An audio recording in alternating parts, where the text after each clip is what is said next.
And as time flies by, you'll open up your eyes wide.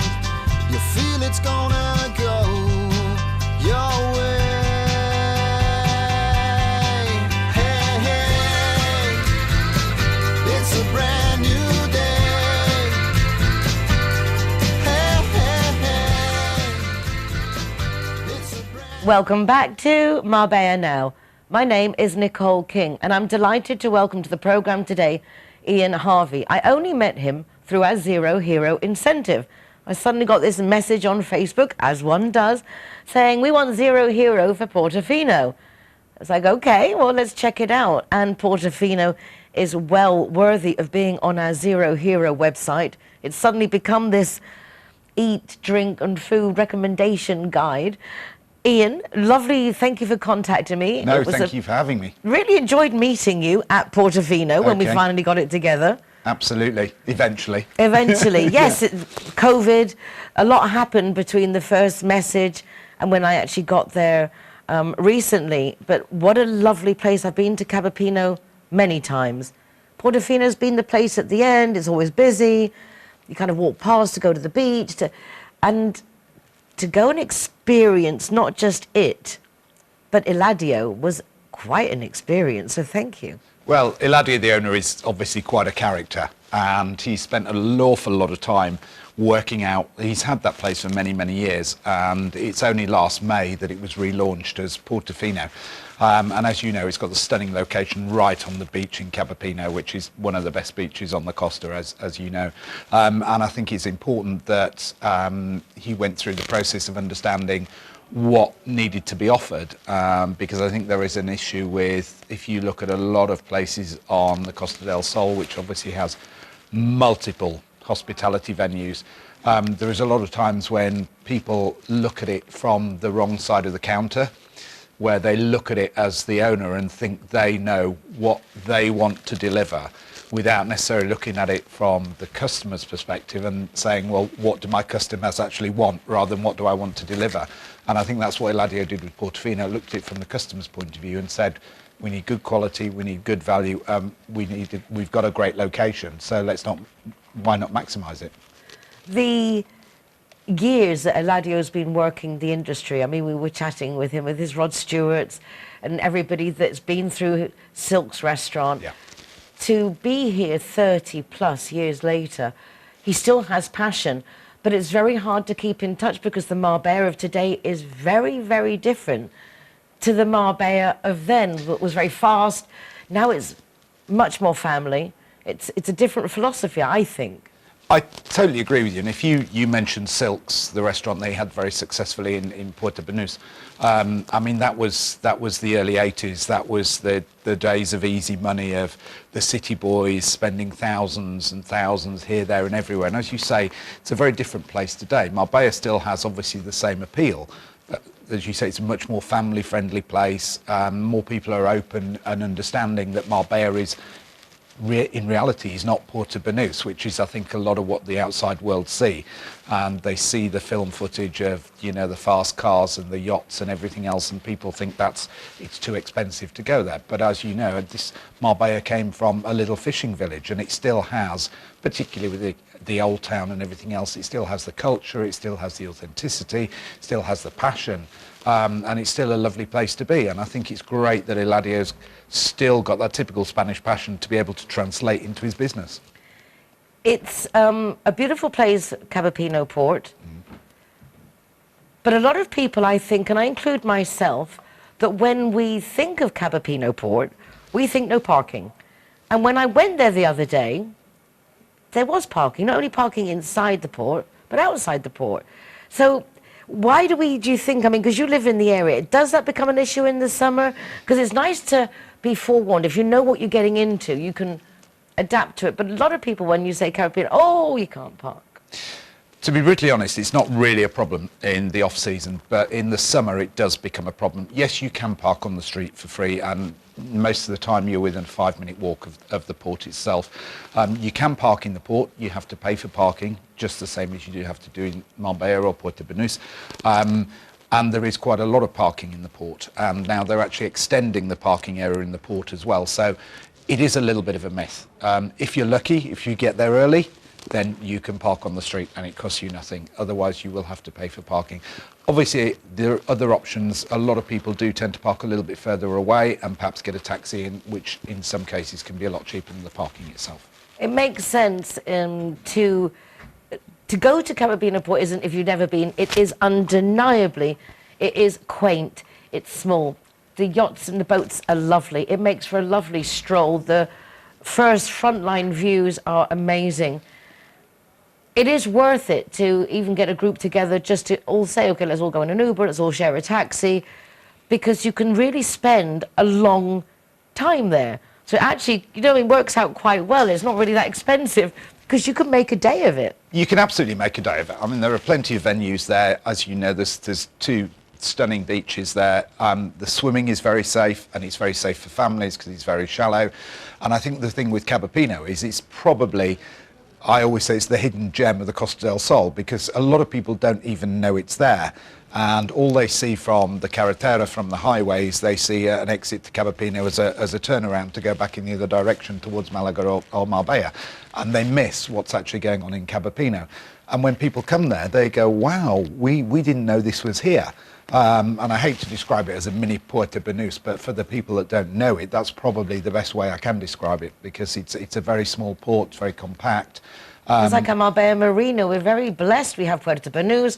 We have a lot of little ports, the Marbella Marina, the Capopino. Absolutely, and I mean, the thing with Capopino is, that, as I say, a lot of people don't know it's there. I met somebody a few weeks ago, and they said, where do you live? And I said, oh, I live in Capopino, and they went, where's that? And I said, how did you find it? Because you haven't been here that long. You and your partner came, what, 5 years ago? 5.5 years ago we came here.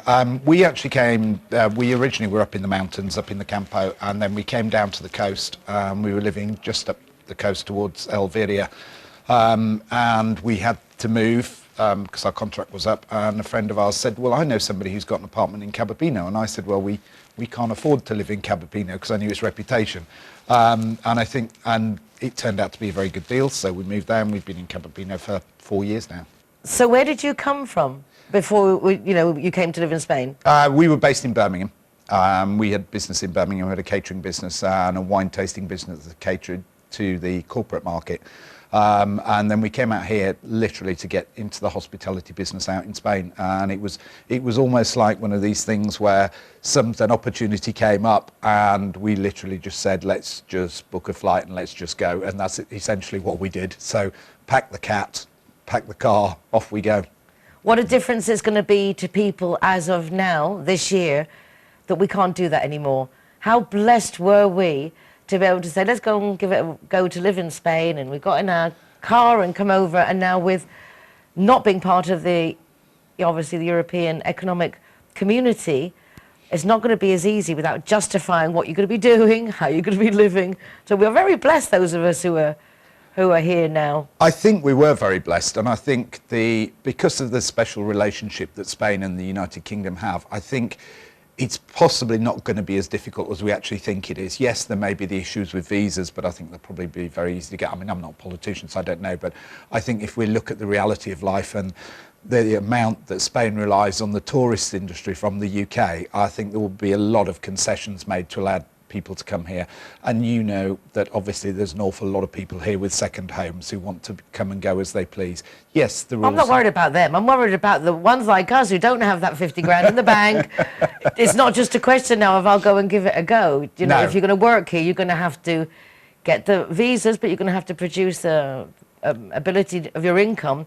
Whereas a lot of the Costa del Sol population is a very much day-to-day population, and an aging day-to-day population, which is worrying because people do kind of wing it out here, and that's kind of the people who are going to miss out on those opportunities a bit more. I think you're right, and I think there are a lot of people who do wing it here, and that's been going on obviously for decades, and I don't think that's ever going to go away, particularly possibly for the people who are here already.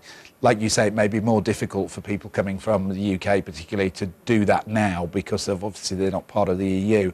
But I think people will still want to come, they'll still want to set up businesses here. What I do think is that people think it's an easy life, and they don't realise that you probably have to work harder here than you would do in the UK. Yes, it's a totally different lifestyle because we obviously have the benefit of the sunshine and the beaches and the great Spanish way of life, which is all about enjoying it. But you do have to work hard. And unless you do that, then you're never going to survive here. And I think that's why a lot of people give up and go back. They make a mistake. They do. They see the sunshine and they think it's all just sunshine and smiles. But you do.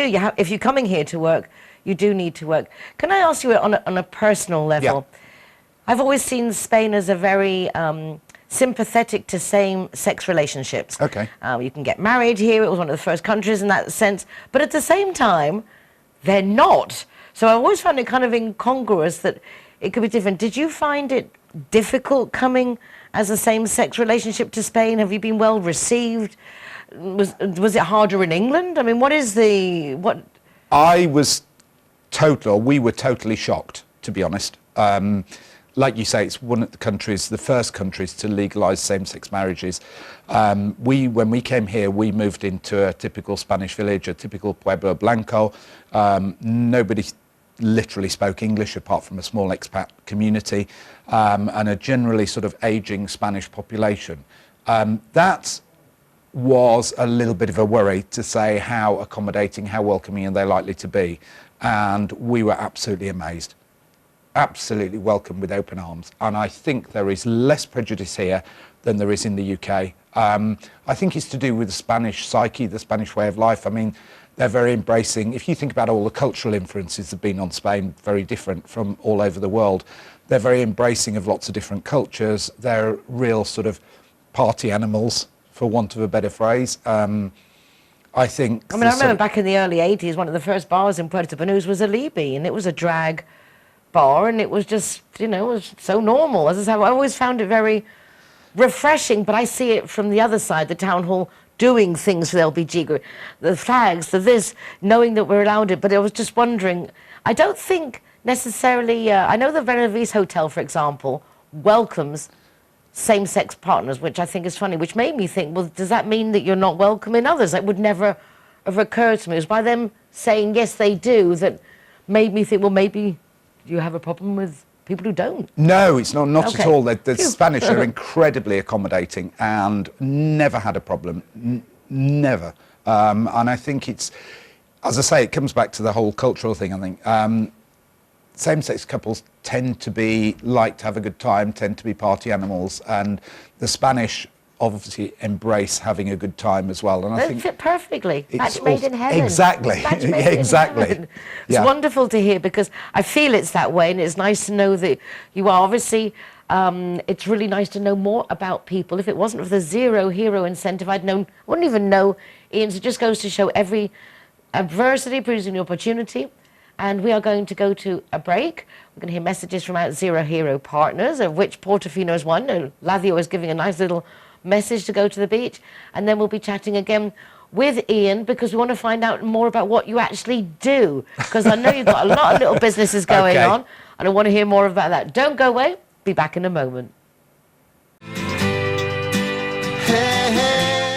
John's car is still being repaired, so he's delighted that Judy has come to pick him up. However, after a very heavy business trip, he's less than enthusiastic when her car breaks down. I ain't sure with Linear Director, She tells John, so please do relax. I've got this. and she had. The taxi was there in no time, her car safely towed for repairs, and a courtesy car readily available. Call Linear Director on 952 14 78 34 to see how they can better your life too. Judy likes to consider herself a clever young woman, which is why she thought very carefully before choosing her insurance company. Now that she needs it, she's jolly glad she chose Linear Director, as it looks as if she might have something better to do. Why don't you be clever, like Judy? Call Linear Director on 952 14 78 34 and see which policy is best for you. Hi guys, Ross here from Hogan Stand. Proud to be a member of the Zero Hero campaign. And we recommend everybody. Nobody drives drinking. Everybody who drives a car doesn't have any alcohol in their system, and we're proud to sponsor the Zero Hero program.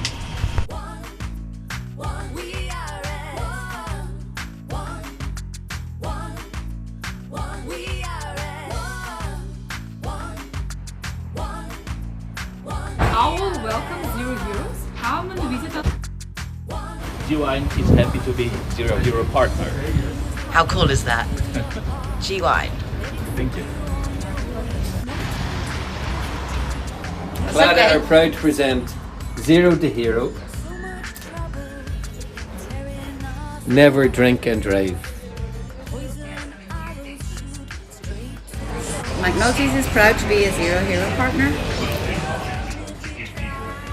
Out of bounds, Zero Hero partners. Here we are, sticker going on. Delighted to welcome everybody and to be part of the Zero Hero campaign. Delighted. Zero Hero, welcome here. Ha llegado de Maroons.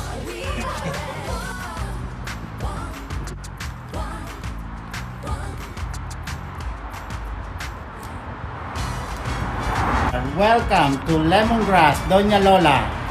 Thank you very much.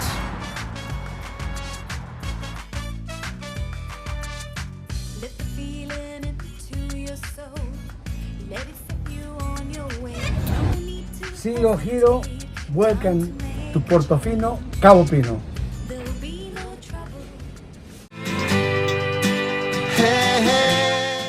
Welcome back to the second part of Marbella Now. I'm chatting with Ian Harvey, who I met through our Zero Hero incentive.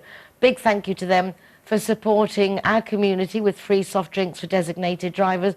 And a big thank you to Linea Director, because they really do cater to expats' needs. They even changed a policy they had, Ian, for 26-year-olds, giving them free taxi 4 times a month, even taking their car home with a tow truck to cover us expats in Malaga. Really? When we contacted them and said that a lot of us are scared to drive for the controls. If you're drinking, you basically want to stay where you are, and we prefer to walk. So we don't go a lot of places we perhaps would do for fear of the controls, drinking and driving. So it was a nice little added bonus. Thank you very much. So that's probably opened up a lot of venues to a lot more people. Exactly, and even charity events. Yeah. I mean, you'll know yourself, if you've got to get it in the car and you want to have a drink, you think about it 3 times. And other people don't think about it at all and just do it anyway. Yeah. So the idea is just to create a little bit more road traffic safety awareness and get a designated driver or get Linea Director a policy, get them to take you home free in a taxi. Well, that's great. I mean, if you can get home for free, then you don't have to worry about it, do you? Exactly. Main thing is getting home and getting home safely. Safely, absolutely. You've actually, your career, your business here in Spain is very much about the consumption of alcohol, but not just any alcohol. You are a connoisseur of fine wines, you fully understand the local wines, and you even organise, or have organised, obviously with present conditions interfering, some fabulous wine tours.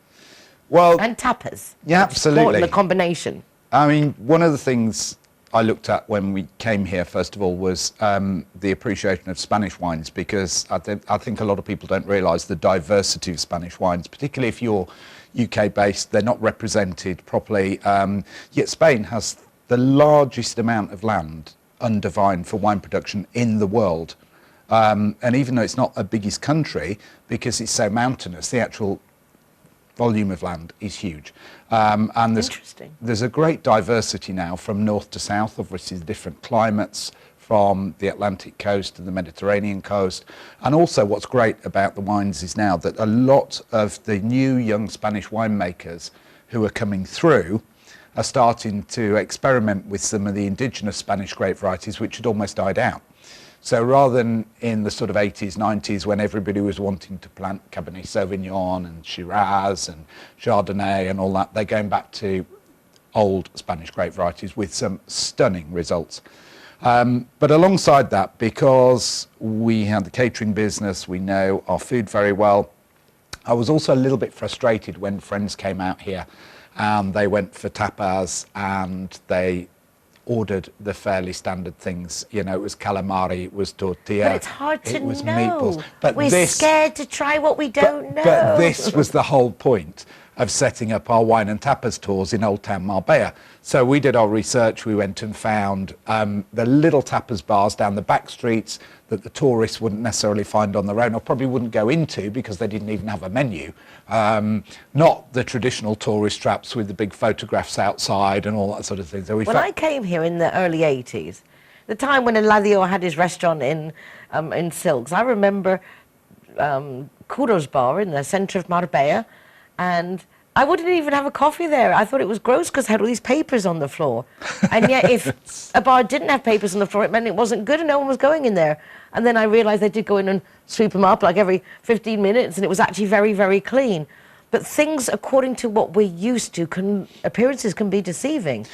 Well, you think something like it's dirty and it's wrong, and just because it's so unfamiliar. Well, you're absolutely right. I mean, the reason we did this and we set up these wine and tapas stars was to take people out of their comfort zone and get over the hurdles about the things you've just said. So take you into a tapas bar that you probably wouldn't even dream of walking through the doors in, and teaching you to, or ordering things that you wouldn't normally order because you don't know what they are, and then matching those dishes with the local Spanish wines that go perfectly, because food and wine, when they're done well, can be absolutely amazing together.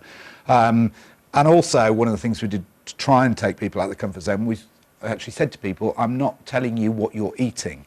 You tell me whether you like it, and then I'll tell you what it is. And it's amazing, the results, because they go, oh my God, that's delicious. And then you tell them what it is, and they go, ugh. Exactly. You wouldn't have ordered it, would you? How did you get to be so brave with food? I know you had a catering business, but you say catering business in England, you're thinking shrimp cocktail sandwiches and... Oh, no, not at all, not at all, no. Very much a foodie, been cooking with my grandmother since I was a small child, and always experimental.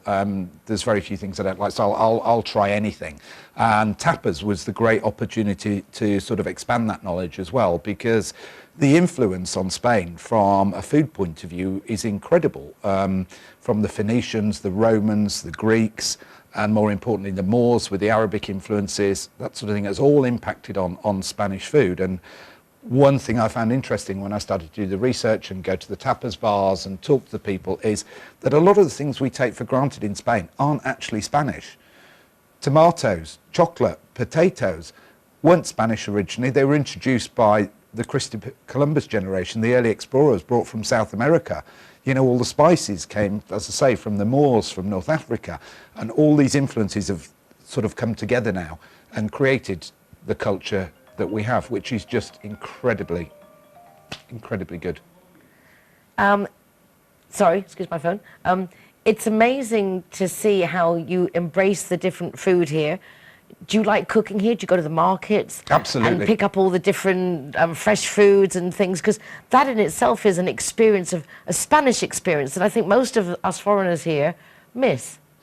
Well, I think I think you're right. A lot of people do miss it because the reality of life is we're all human beings and we tend to default to our comfort zone, don't we? Especially when it comes to food and things like that. We'll go to a market. We try and buy local wherever we can. I mean, even if we go to the supermarket, now we don't buy anything that is not Spanish. I think with the one exception, which is kiwi fruit. Everything we try and buy is local or certainly sourced from Spain because the quality is amazing. The diversity is amazing. We're keen to support local Spanish farmers and not have things flown in from all over the world. I mean, I remember when we first got here and we went to a supermarket, I won't mention which one, and I said I refuse to buy oranges that come from South Africa when we live in the land of oranges. You know, we can go to the greengrocer down the road and get them and they've fallen off the trees or whatever that may be. And embracing all that sort of stuff and very much being experimental as well. I mean, we have been known to go shopping and buy something that we don't even know what it is and go home and go, right, what are we going to do with this now?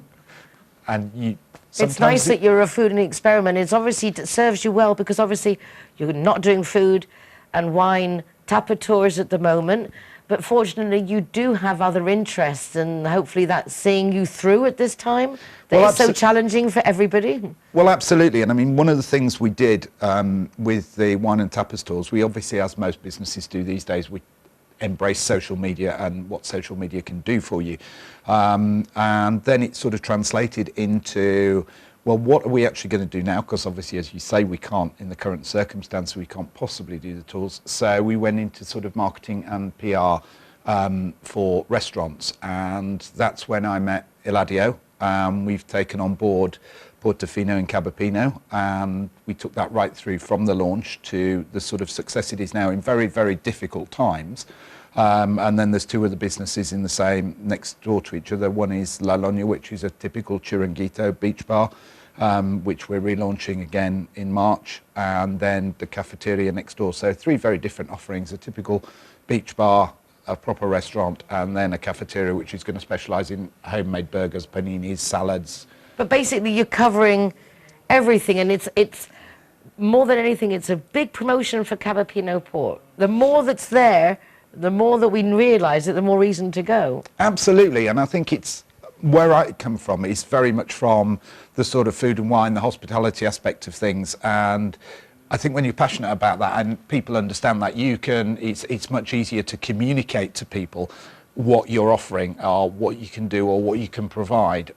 Insistent on things like, for example, with the dishes that we do at Portofino, I need to taste them. I need to understand them.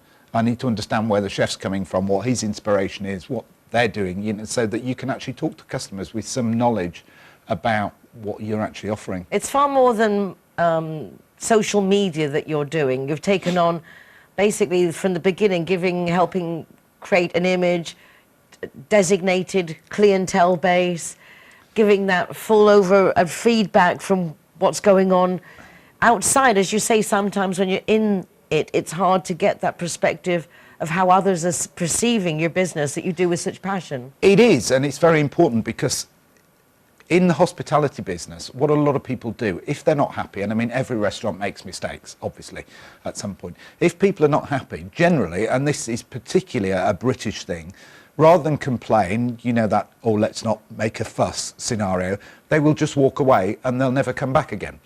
So it's important for us to be on the floor, actually talking to customers and get real feedback, which they wouldn't necessarily give to the owner or to the waiting staff, but they'll talk to us because we're impartial, and that allows us to feedback. And that's the only way that any business improves. If you understand the concerns of your customers and the compliments of your customers, you know what you need to do better and what you need to do more of.